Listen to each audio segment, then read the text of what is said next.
नमस्कार साथियों, मैं जन सुलभ के पेज पर अर्पण जी के आमंत्रण पर शंख घोष पर अपनी कुछ बातें रखने के लिए हाजिर हुई हूँ। शंख घोष इतने उत्कृष्ट और महान कवि थे जिनको कुछ ही पलों पर बांधना मेरे लिए क्या, मुझे लगता है बहुत ही लोगों के लिए, बहुत सारे लोगों के लिए बहुत मुश्किल बात है। पर मैं अपनी तरफ से जितना हो सके संभव मैं उनकी बातें आपके सामने रखूंगी। विशेषकर बातें रखने के लिए मैं उतनी ज़्यादा उपयुक्त नहीं हूँ, क्योंकि मेरे से उनकी कभी मुलाकात नहीं हुई। जितनी भी बार बात हुई फ़ोन के माध्यम से हुआ, या हम लोगों ने एक दूसरे की रचनाओं का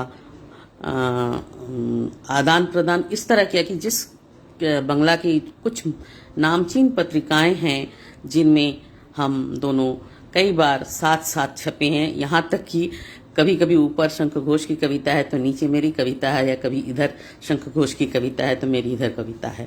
यह मेरे लिए बड़े सौभाग्य की बात थी कि मैं उनके जीवित रहते हुए ही कई कविताएं हम लोगों को एक ही पेज पर छापा गया। मैं उससे बहुत ज़्यादा गर्वित हूँ। उनके लिए गर्व की बात तो नहीं, पर मेरे लिए बहुत गर्व की बात है कि मैं शंख घोष के साथ कुछ पत्रिकाओं में भागीदारी निभा पाई।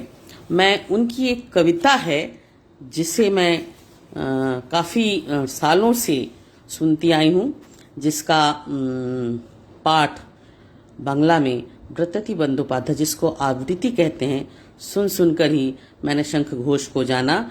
मैं उसी कविता से बांग्ला में ही पाठ कर कर, व्रतति बंदोपाध्याय जितनी तो अच्छा मेरा पाठ नहीं होगा, लेकिन मैं अपनी तरफ से कोशिश करूंगी कि न्याय कर सकूं। तो मैं उनकी उस कविता को आपके सामने पढ़ती हूँ। उस कविता का नाम है Jamunavati. One more unfortunate weary of breath. उन्होंने इस में थोड़ी सी ऊपर लाइन उन्होंने लिखी है, उसको मैंने पढ़ा। और कविता है, निभंतो ए चुल्लीते मा, निभंतो ए चुल्लीते मा एकटू आগুন দে, নিভন্ত এই চুল্লিতে মা একটু আগুন দে, আরেকটু কাল বেঁচেই থাকি বাঁচার আনন্দে। নিভন্ত এই চুল্লিতে মা একটু আগুন দে, আরেকটু কাল বেঁচেই থাকি বাঁচার আনন্দে। নটন নটন পায়রাগুলি খাঁচাতে বন্দি, দু একটা মুঠো ভাত পেলে মা, দু একটা মুঠো ভাত পেলে তা উড়াতে মন দি। হায় তোকে ভাত দি, কি করে যে ভাত দি, হায় হায় তোকে ভাত দেব, কি দিয়ে যে ভাত দেব, হায় নিভন্ত এই চুল্লিতে তবে একটু আগুন দে। নিভন্ত এই চুল্লিতে তবে একটু আগুন দে, হাড়ের শিরায় শিখার মাতন মারণ আনন্দে। দুপারে দুই রুই বাংলা দুই পারে দুই রুই কাতলা মারণী ফন্দি, বাঁচার আশায় হাত হাতিয়ার মৃত্যুতে মন্দি। নিভন্ত এই চুল্লিতে মা একটু আগুন দে, নিভন্ত এই চুল্লিতে মা একটু আগুন দে। বর্গিনা টর্গিনা জমকে কে সামলায়, ধার চকচকে থাবা দেখছে না হামলায়। যাসনে ও হামলায় যাসনে, যাসনে ও হামলায় যাসনে। কান্না কন্যার মায়ের ধমনীতে আকুল ঢেউ তোলে, জলে না মায়ের কান্নায়, মায়ের রক্তে উষ্ণ হাহাকার মরে না। চলল মেয়ে রণে চলল, বাজে না ডমরু, অস্ত্র ঝনঝন করে জানলো না তো কেউ। চলল মেয়ে রণে চলল, পেশির দৃঢ় ব্যথা, মুঠোর দৃঢ় কথা, চোখের দৃঢ় জ্বালা সঙ্গে। চলল মেয়ে চলল রণে চলল, নেকড়ে উজোর মৃত্যু এলো, মৃত্যুরই গান গা। মায়ের চোখের বাপের চোখের দু তিনটি গঙ্গা, দোরবাতে আর রক্ত লেগে সহস্র সঙ্গী জাগে ধক ধক যজ্ঞে ঢালে সহস্র মন ঘি যমুনাবতী সরস্বতী কাল যমুনার বিয়ে যমুনা তার বাসর রচে বারুদ বুকে দিয়ে বিয়ের টোপরে নিয়ে যমুনাবতী সরস্বতী গেছে এই পথ দিয়ে দিয়েছে গিয়ে নিভন্ত এই চুল্লিতে মা একটু আগুন দে निभंतो एक चुल्लूते बोन आगुन फेलछे। ये कविता बांग्ला में मैंने पढ़ी। ये उनकी बहुत ही प्रतिष्ठित और अच्छी कविताओं में गिनी जाती है। शुरुआती दौर की कविताएं हैं। मैं इस कविता से उनकी को याद किया। शंख घोष बांग्ला साहित्य के एक युग जो कि अचानक स्तब्ध हो गया, कोरोना महामारी उन्हें निगल गई। वह एक बहुत बड़े साहित्यकार थे, कवि थे, प्रबंधकार थे, आलोचक थे, यहाँ तक कि उनकी एक मौन एक्टिविस्ट की भूमिका भी थी। उनकी कविताओं में कभी भी आप क्या कहना चाहिए उसको, एक पूरी जोश के साथ कोई पंक्ति लिखती है तो आप उसको यह समझ लीजिए कि यह उनका जो प्रतिरोध है वह यहीं पर दिखाई देता है। वे बांग्ला साहित्य के नक्षत्र की तरह थे जिसके टूटने पर पूरी बांग्ला साहित्य बिरादरी सकते में है। शंख घोष के रक्त में विप्लव इस तरह घुला मिला था कि उन्हें उनकी रचनाओं से अलग करने का मतलब उनकी आत्मा को छीन लेने जैसा ही था। उनकी रचनाएं सिर्फ नवीन ही नहीं वरिष्ठ साहित्यकारों को भी प्रेरणा देते थे। उनको उनके साहित्य से एक ऊर्जा मिलती थी, चाहे वो प्रवीण हो चाहे वे नवीन हो, दोनों ही जो है और जो समकालीन थे सभी उनकी कविताओं से एक ऊर्जा प्राप्त करते थे। उनका जन्म बंटवारे से पहले पूर्वी बंगाल यानी कि आज के बांग्लादेश के चांदपुर में 5 फरवरी सन 1932 को हुआ था। वे अपनी बाल्यावस्था की पढ़ाई चांदपुर में नहीं पाबना में की थी और भारत आने पर बाकी की पढ़ाई कोलकाता के प्रेसिडेंसी कॉलेज में बांग्ला भाषा साहित्य में स्नातकोत्तर की डिग्री प्राप्त की। आगे चलकर उन्होंने कोलकाता महाविद्यालय से स्नातकोत्तर की डिग्री प्राप्त की। उसके उपरांत उन्होंने अध्यापन को ही अपने पेशे के रूप में चुना और सियालदह के बंगबाशी कोलिन, फिर सिटी कॉलेज और फिर जादवपुर विश्वविद्यालय में उन्होंने अध्यापन का कार्य किया। उनका असली नाम चित्तप्रिय घोष है और उनका छद्म नाम, वह इसी छद्म नाम से कई रचनाएं भी की, पर वे बहुत ज़्यादा चर्चित हुए। वह नाम था शंख घोष और उनके पिता का नाम था मनेंद्र कुमार घोष और माता का नाम अमलावाला। उन्होंने कई ग्रंथ लिखे, बहुत ही समग्र रूप से वे अपने को साहित्य में ही समर्पित व्यक्ति समझते थे। वे उठते बैठते हमेशा कविता या साहित्य के बारे में ही सोचते रहते थे और वे उन्हीं चीज़ों को कागज के पन्ने पे उतारते थे।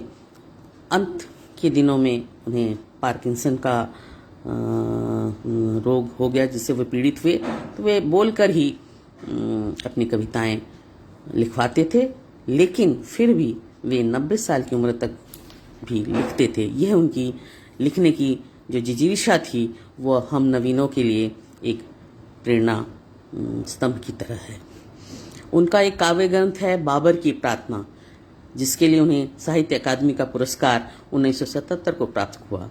उन्हें नरसिंह दास पुरस्कार 1977 में, रविंद्र पुरस्कार 1979 में, 69 और सरस्वती सम्मान एंथोलॉजी के लिए अनुवाद के लिए साहित्य अकादमी 1999 में और पद्म भूषण जो कि प्रणब मुखर्जी के हाथों से उन्हें मिला वह 2011 को।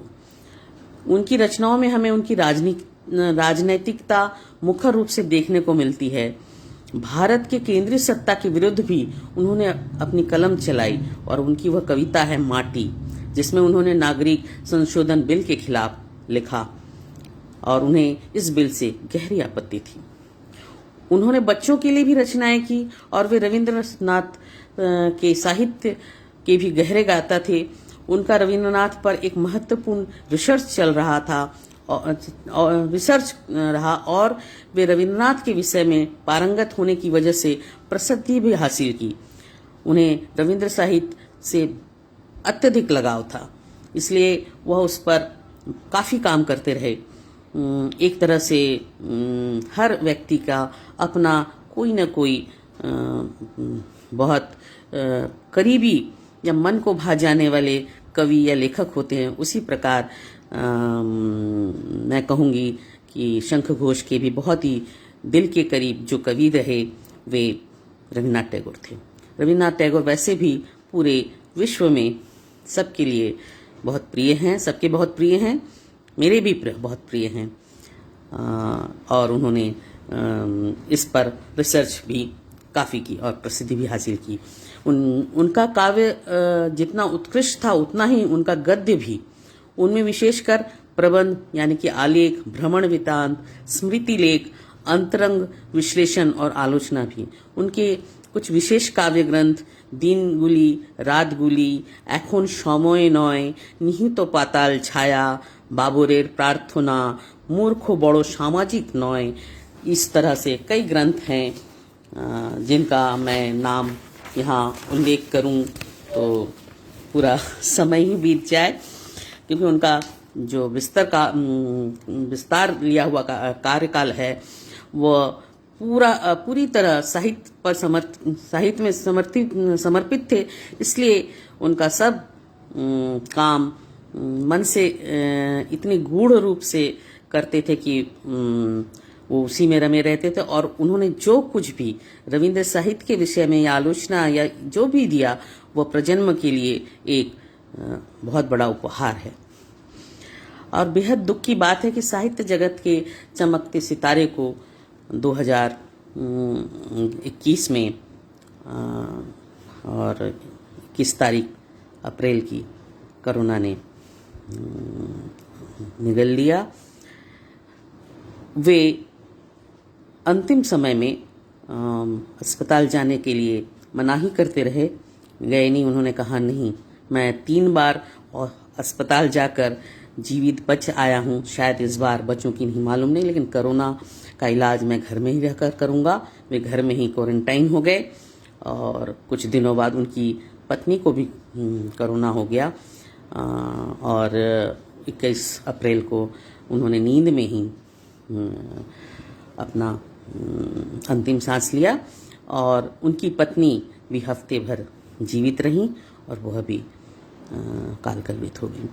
ये उन दोनों का बहुत प्रेम भी दर्शाता है कि बहुत कम लोग होते हैं कि पति पत्नी एक साथ एक ही हफ्ते के अंदर इस पृथ्वी को विदा कहें।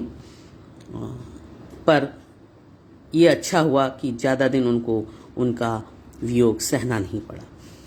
शंख घोष का वियोग हम ही नहीं सह पाते और वो तो इतनी करीब थी, उनकी प्रेरणादायक थी, उनकी प्रेरणा थी। मुझे लगता है कि इस वेदना को वह सह भी नहीं पाई। कोरोना से भी ज़्यादा वियोग ही उन्हें ले गया। मृत्यु के वक्त शंख घोष की जो उम्र थी वह 90 वर्ष की थी और जब उनकी मृत्यु हुई तो हमारे बंगला के बहुत प्रसिद्ध कवि जय गोस्वामी ने कहा, एक महावट वृक्ष आज गिर गया। वे हमारी जाति के विवेक थे। साहित्यकार शीर्षेंदु मुखोपाध्याय ने कहा, शंख घोष की मृत्यु से मुझे लग रहा है जैसे सिर के ऊपर से छत हट गई। आज मेरा मन बेहद दुखी है। इस तरह से कई बड़े बड़े साहित्यिकों ने अपनी संवेदना जताई और विशेषकर शंख घोष की मृत्यु पर पश्चिम बंगाल कि मुख्यमंत्री ने शोक ज्ञापित किया और कहा कि वे हमारे गर्व थे। उन्होंने कहा कि शंख घोष को गीत और सैल्यूट पसंद नहीं था। उनका मान रखते हुए उन्होंने उनकी अंतिम संस्कार राष्ट्रीय मर्यादा के संग संपन्न करने का आदेश दिया और उनका अंतिम समय को उन्होंने खूब सादे तरीके से और शांत वातावरण में संपन्न किया और उन्हें कोई राजकीय सैल्यूट और उसकी बंदूकों की सलामी नहीं दी गई, क्योंकि ये शंख घोष को पसंद नहीं था। यह उन्हें कितना महान बनाती है, यही हमको सोचना चाहिए। और सही बात है, कवि को जितना लेखन में जो चीज़ें वो कहते हैं और दर्शाते हैं, वो चीज़ों को अपने आप में आत्मसात करना और अपने जीवन में भी उतने ही उत्कृष्ट बने रहना बहुत कम लोग कर पाते हैं। इस चीज़ को बहुत कम लोग हैं जिन्होंने कहा हो कि मुझे राजकीय सैल्यूट और उसकी बंदूकों की सलामी की ज़रूरत नहीं है। ये उनका बड़प्पन था और जिसको ममता बनर्जी ने पूरी तरह से रखा। मैं यहाँ देख रही हूँ जयश्री पुरवार जी को, रति सक्सेना जी को, वंदना कुमारी जी को, भास्कर चौधरी को। मुझे अच्छा लग रहा है। जयश्री पुरवार जी ने तो शंख घोष पर बहुत सारा काम किया है, मैंने किया जरूर है लेकिन इतना नहीं, पुस्तक आकार में अभी तक नहीं आई है। और शंख घोष की कविताएं जो मैंने अनुदित की थी वो बहुत कुछ हो गया, 8-9 साल से ऊपर। और शंख घोष को मैंने फ़ोन पर कहा भी कि मैं आपसे अनुमति चाहती हूँ, तो बोलते करो लेकिन मुझे ज़रूर दिखाना। लेकिन पत्रिकाएं ऐसी थीं जिनको मैं उनको पोस्ट करके दिखाई जिसमें वो कविताएं छपी थी, पर उन्होंने एक ही बात कही, मुझे बहुत अच्छी हिंदी तो नहीं आती, पर मैं कोई पढ़ देता है तो उसके आशय को मैं समझ जाता हूँ, और तुमने अनुवाद किया है तो ज़रूर ठीक किया होगा, क्योंकि मैंने तुम्हारा नाम नवारुण भट्टाचार्य के मुँह से सुना था। तो ये भी मेरे लिए एक गर्व की बात है कि एक बहुत बड़ा रचनाकार दूसरे रचनाकार को अनुवाद के विषय में कह रहा हो। तो उन्होंने ये बताया था कि मेरा भी अनुवाद जो है, मेरी कविताओं का अनुवाद मीता कर रही है, तो आपका भी। वह मैंने उन्हीं का रेफरेंस दिया था और उत्पल बनर्जी से मैंने फ़ोन नंबर लिया था, क्योंकि उत्पल बनर्जी बहुत सारा काम कर चुके थे शंख घोष पर, और आगे भी करना चाहते थे और मिल भी चुके थे। मैं जितनी बार गई, वो कभी हॉस्पिटल से लौटे, कभी किसी से मिल नहीं रहे हैं, तो मेरा कभी भी उनसे जाकर भी, करीब जाकर भी, बुक फेयर में जाकर भी शंख घोष जी से मिलना नहीं हो पाया, जिसका दुख मुझे हमेशा सालता रहेगा कि मैं एक कवि ही नहीं, एक बहुत बड़े स्तर के मनुष्य के चरण धूलि नहीं ले पाई। ये मेरी बहुत अंतिम समय में भी मैं उनके दर्शन के लिए सोच रही थी कि मैं जो उसमें न्यूज़ में दिखाते हैं वह भी नहीं देख पाई, क्योंकि कुछ कारणवश मेरा टीवी उस वक्त नहीं चल रहा था। तो कहना चाहिए कि मैं उनके दर्शन किसी भी तरह से नहीं कर पाई, सिर्फ फोटो और इस सब में ही उनके दर्शन हुए मुझे। ये बहुत बड़ी दुख की बात है। और मैंने कुछ उनकी कविताएं जो अनुदित की हैं वह मैं पढ़ूंगी। पहले बांग्ला में छोटी छोटी कविताएं हैं, और शंख घोष की एक बहुत बड़ी जो खूबी मैंने देखी कि वो किसी भी रचना को विस्तार नहीं देते, ज़्यादा कम शब्दों में कम बातों में, कविता का वैसे ये एक मेरे हिसाब से और शायद वो उनको भी शायद यही लगता, मैं भी बहुत बड़े कविताएं नहीं लिख पाती, तो लेकिन मैं शंकर घोष से अपनी तुलना नहीं कर, मैं जस्ट बता रही हूँ कि वो 4 लाइन, यहाँ तक कि 6 लाइन में अपनी पूरी बात रख देते थे।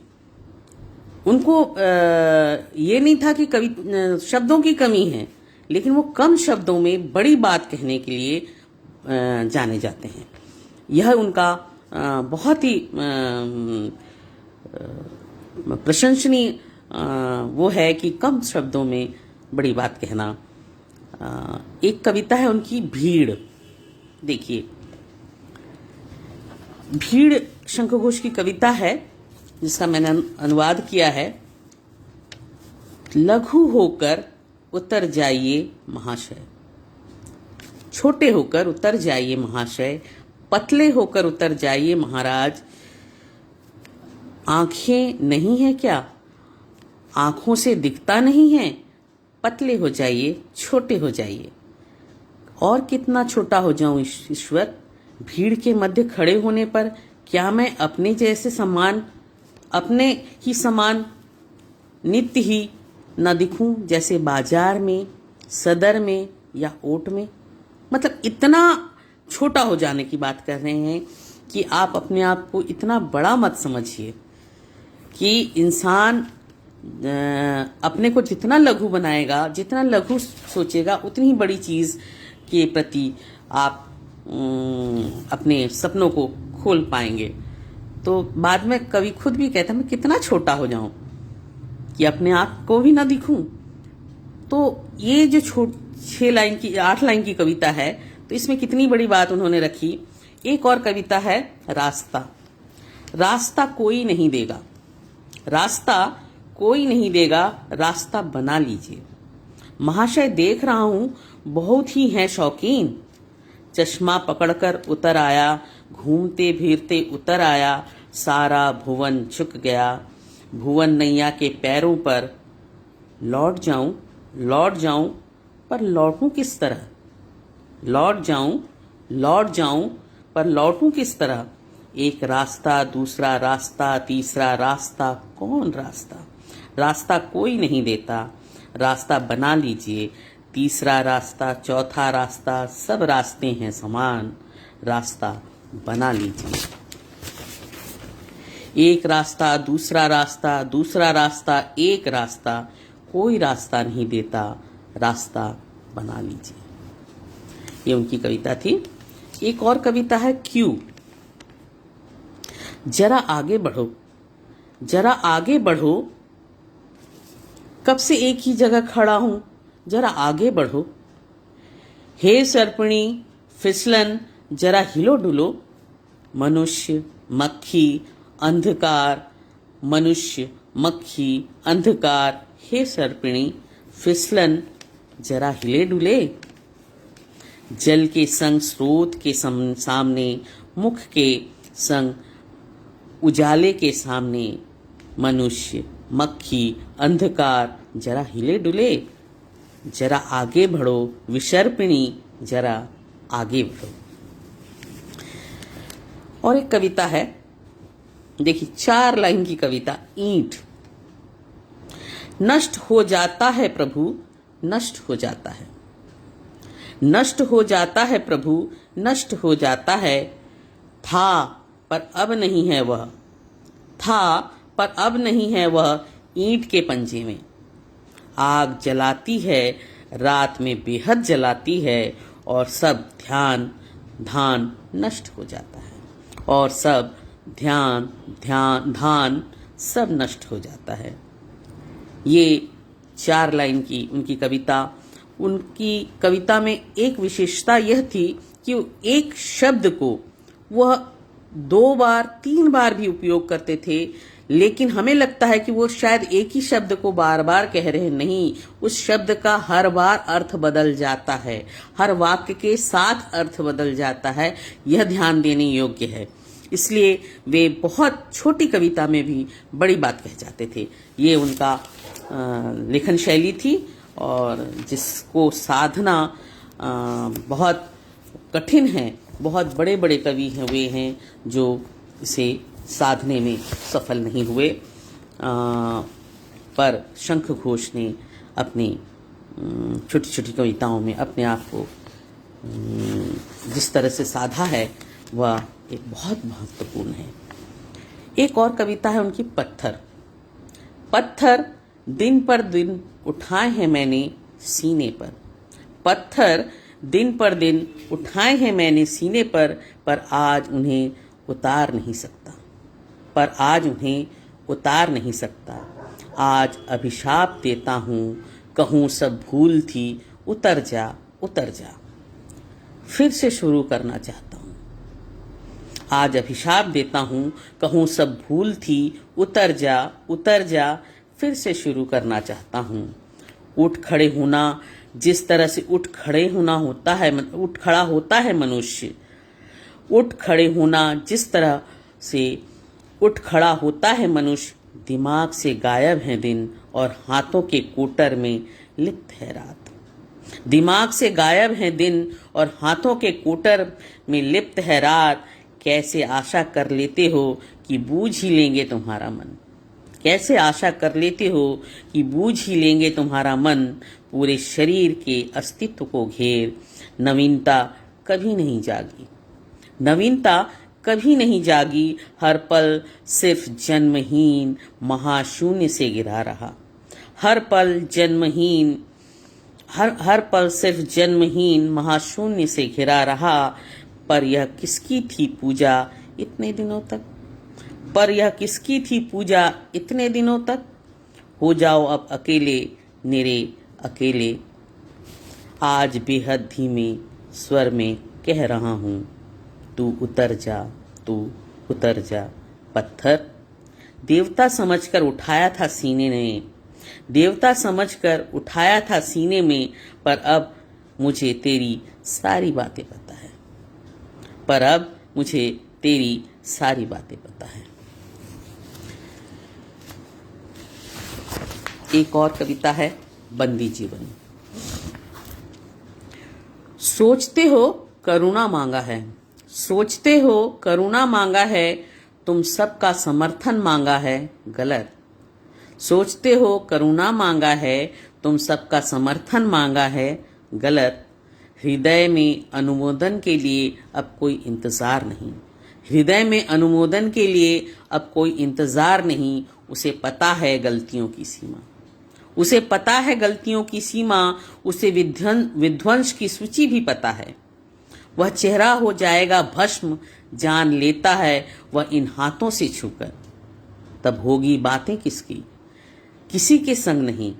यह केवल जिस तरह बंदी जीवन को सीने में दबाकर एक कोठरी में बैठा रहता है, दिनों और रातों के चिन्ह अंकित कर रख छोड़ता है दीवार पर, उसी तरह ही दिनों को गिनकर जाएगी रातों को नोचकर खाना दिमाग। लोहे में लोहे की ध्वनि जगाना और बजाना विफलता को। दिनों और रातों के चिन्ह अंकित कर रख छोड़ता है दीवार पर, उसी तरह ही दिन को गिनकर जाएगी रातों में नोच कर खाना दिमाग। लोहे में लोहे की ध्वनि जगाना और बजाना विफलता को। जो देखता है वही देखता है, सिर्फ एक ही है जो अपने सिर के बालों को खुला छोड़कर सभी के पिंजर को दबाकर खड़ा है योग रस लिए।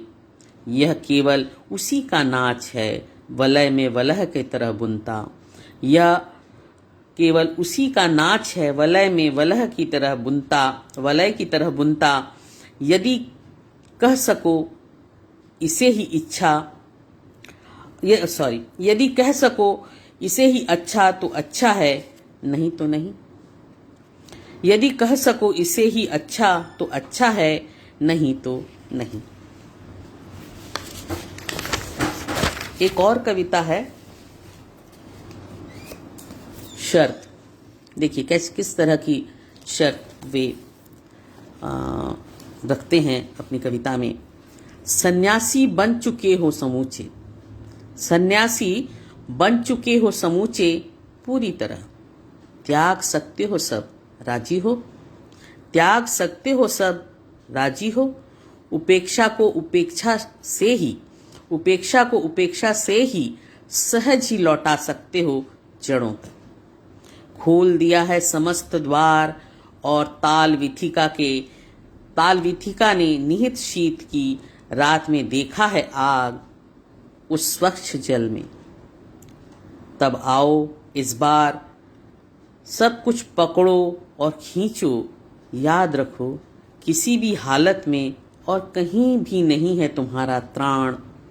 जीत गए हो तुम स्वत, जीत गए हो तुम सत।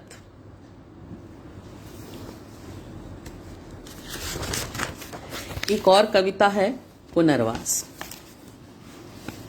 ये थोड़ी लंबी कविता है, उनकी कविताओं की शैली के अनुरूप तो नहीं कहूंगे, वो बहुत छोटी छोटी लिखती हैं, ये थोड़ी लंबी कविता है।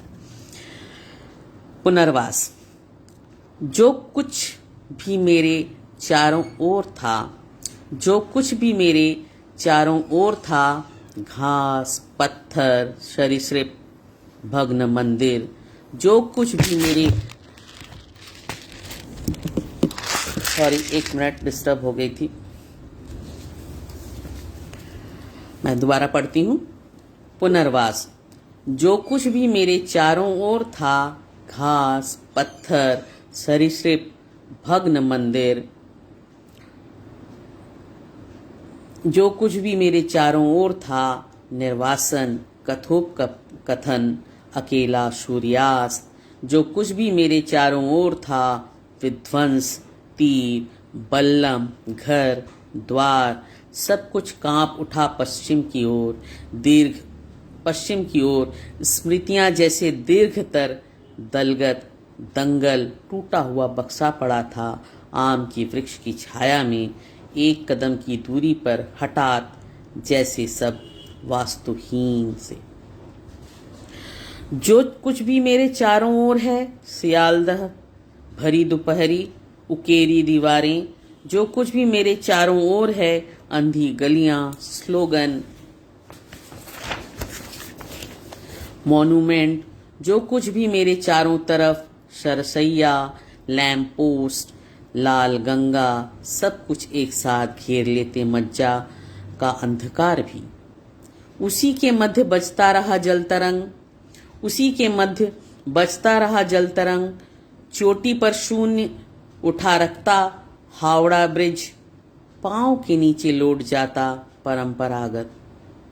जो कुछ भी है मेरे चारों तरफ, झरना उड़ते बाल नग्न पथ बुझते मशाल, जो कुछ भी है मेरे चारों ओर, स्वच्छ भोर का शब्द स्नात शरीर शमशान के शिव, जो कुछ भी है मेरे चारों ओर, मृत्यु एक के बाद एक दिन हजारों दिन जन्मदिन, सब कुछ घूम कर आता स्मृतियों के हाथों, थोड़े उजाले में बैठे भिखारी की तरह। जो कुछ भी था और जो है, दोनों पत्थरों को ठोक चला लेते हैं प्रतिदिन का पुनर्वास। ये उनकी कविता पुनर्वास। ये मेरे द्वारा ही सारी कविताएं अनुदित हैं। और कुछ और पढ़ूं कविताएं, कोई बताए? पता नहीं कितना समय हुआ।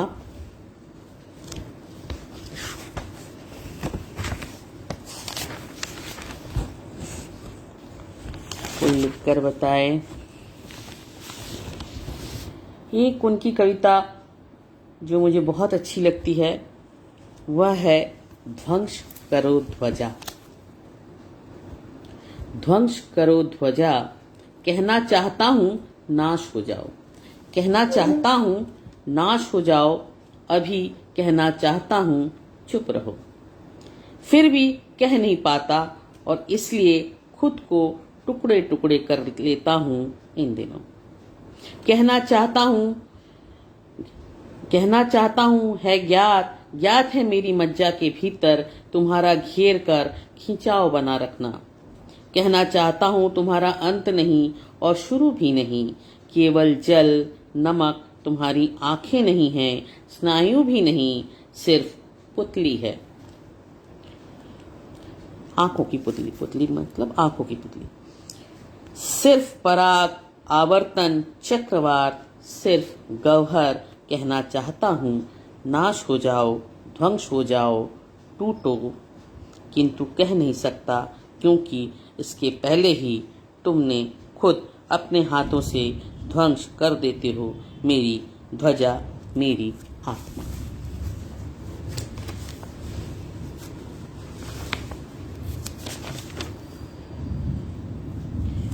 एक और कविता है, कठपुतली नाच। तब क्या यही निश्चित हुआ कि 10 उंगलियों से तुम धागों के सहारे मुझे लटकाओगे और मुझे गाना पड़ेगा हुक्म अनुसार गीत। तब क्या यही निश्चित हुआ कि 10 उंगलियों में तुम धागों के सहारे मुझे लटकाओगे और मुझे गाना पड़ेगा हुक्म अनुसार गीत। तब क्या यही निश्चित हुआ कि बरसते पानी में, रथ के मेले में सभी के सामने बुलाओगे मुझे, आओ मौत के कुएं में कूद जाओ। था मेरे कदम कदम पर मुक्ति, मेरा सहज ही जाना इस गली से उस गली, मेरा चलना था निजी, इसलिए कभी किसी ने मुझे नहीं लिया मोल। बहुत सुंदर पंक्ति है, देखिए। मेरा चलना था निजी, इसलिए कभी किसी ने मुझे नहीं लिया मोल। ऐसे वक्त में तुम हाथ बढ़ाकर जो चाहो स्वाधीन हो, खींच रहे हो अदृश्य से, गोपनीयता से। तब क्या यही ठीक हुआ कि मेरे मुंह में भी डाल दोगे आदिमता व नग्नता के प्रतिमान।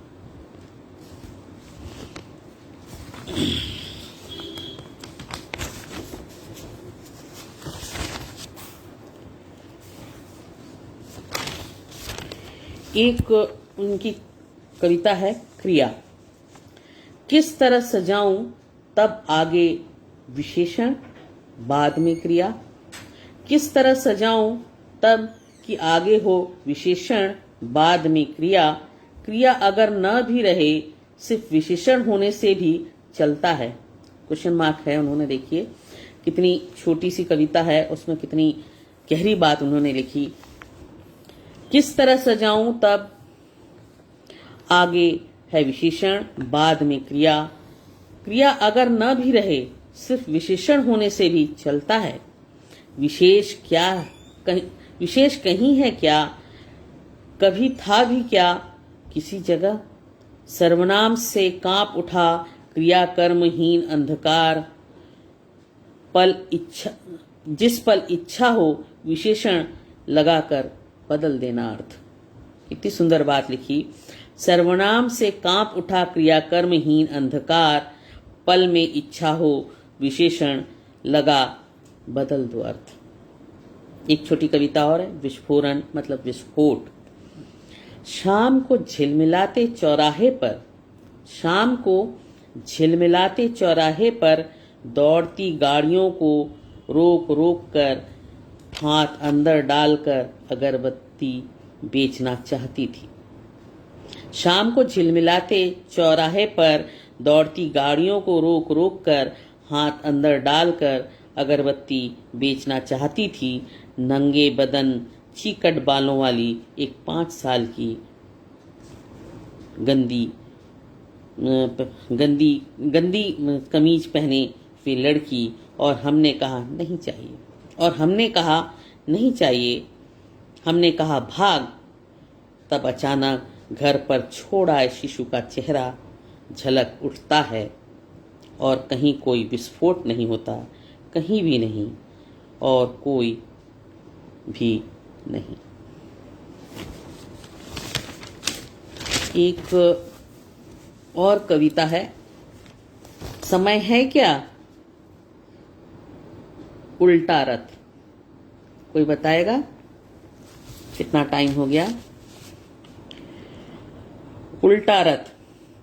ट्रेन से कूद गए हो धान के सिरहाने, गले के नजदीक पत्थर से बंधे बोरे में हैं लोग। जमीन से उठ रहे थे उन जमीन से उठ रहा था मातृभूमि, छाती के नीचे बिंधा था बृहस्पति। इच्छा थी तमाल वृक्ष को छूकर, दुख भी था कहीं, पर अचानक खिंचाव पड़ा उल्टे रथ को। आए थे हम सब आए थे, कहते कहते कूद गए अंधकार में ही। पूरे कंपार्टमेंट के लोग चौंक पड़े, कुछ के चेहरे पर कौतूहल दिखा बस। छंद है आने जाने का, छंद है, और उसके सिवाय ध्वंस तो नहीं, बल्कि यह उल्टे रथ के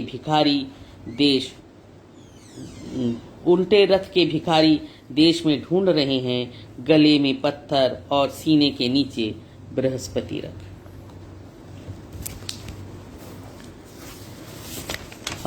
मैं अब इसको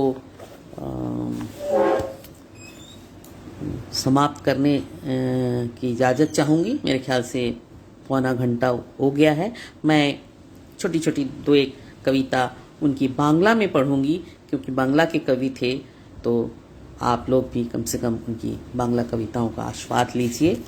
हिंदी का अनुवाद तो मैंने पढ़ा, और प्रथम मैंने जमुनावती पढ़ा था। एक बच्चों के लिए उन्होंने, बच्चों के लिए तो नहीं, बच्चों पर लिखी एक कविता थी जिसको मैंने अनुवाद किया है, लेकिन मैं अनुवाद यहाँ नहीं पढ़ूंगी। मैं सिर्फ बांग्ला में उनकी कविता को पढ़ूंगी, क्योंकि यह बहुत ज़रूरी और उम्दा कविता है। उन्होंने हम सोचते हैं कि बच्चे कुछ नहीं जानते, बच्चे कुछ नहीं समझते, पर उन्होंने कहा बच्चे सब जान गए हैं। मतलब उनकी कविता का शीर्षक है शिशुराव जेने गেছে। शिशुओं ने भी जान लिया है कि হতভাগ্য সেই দিন যখন শিশুরাও জেনে গেছে গাছ কখনো কথা বলতে পারে না, আর 7 ভাই চম্পাকে ডাকতেও পারে না। কোনো পারুল বনের রূপকথা, কি হতভাগ্য সেই দিন যখন বুকের ভিতর দিকে ছুটে যায় বাঁধ ভাঙা জল। কি হতভাগ্য সেই দিন যখন বুকের ভিতর দিকে ছুটে যায় বাঁধ ভাঙা জল, কিন্তু চোখ তাকে ফিরেও তাকে না, শুধু অযুক্ত আতিশবাজি শোভা হতে হতে শূন্যের গহ্বরে ভেঙে অন্ধ হয়ে যায়। পাথরের মুখ ছবি নেই, কিন্তু মুখের পাথর ছবি আছে। পাথরের মুখ ছবি নেই, কিন্তু মুখের পাথর ছবি আছে। कितना उत्कृष्ट लाइन है ये। কি হতভাগ্য সেই দিন যখন গর্জন তলে ভুলে শুকনো দাঁড়িয়ে থাকে নিঃস্বপ্ন প্রতিমা কোনো গাছ, আর একটাও কথা বলতে পারে না এই হিমানির ঘরে। কি হতভাগ্য সেই দিন যখন চম্পাকে বুক ভরে ডাকতেও পারে না কোনো পারুল, আর শিশুরাও জেনে গেছে সেই সব কথা। मैं इस कविता के साथ अपनी बात को यहीं समाप्त करूंगी, और मैं प्रार्थना करूंगी कि जहाँ कहीं भी हों हमारे प्रिय शंख घोष जी, उनकी आत्मा को शांति मिले। और मैं चाहूँगी कि जनसुलभ ने मुझे उनको याद करने का मौका दिया, और कितना मैं न्याय कर पाई यह मैं नहीं आप सब बताएंगे, पर मुझे लगता है मैं बहुत कुछ तो नहीं बोल पाई। जितना मेरे बस में था मैंने उतना ही इस कम समय में उनको पकड़ने की कोशिश की, लेकिन फिर भी दिल भरा नहीं, क्योंकि शंख घोष ऐसे ही हैं, ऐसे ही कवि हैं कि उनकी कविताओं को आप जितना पढ़ेंगे उसमें डूबते जाएंगे। और मैं यहीं सब जितने भी लोग मुझे सुन रहे थे सबका दिल से आभार मानती हूँ, और जनसुलभ पुस्तकालय का भी आभार, अर्पण जी का आभार, रति जी, गोपाल कमल जी, और जितने भी प्रीति जैन, सरिता, सैल और जो भी मुझे दिख रहे हैं, मैं सबका आभार मानती हूँ, और इसी कार्यक्रम को यहीं समाप्त करने की इजाज़त चाहती हूँ। धन्यवाद, नमस्कार, शुभ रात्रि।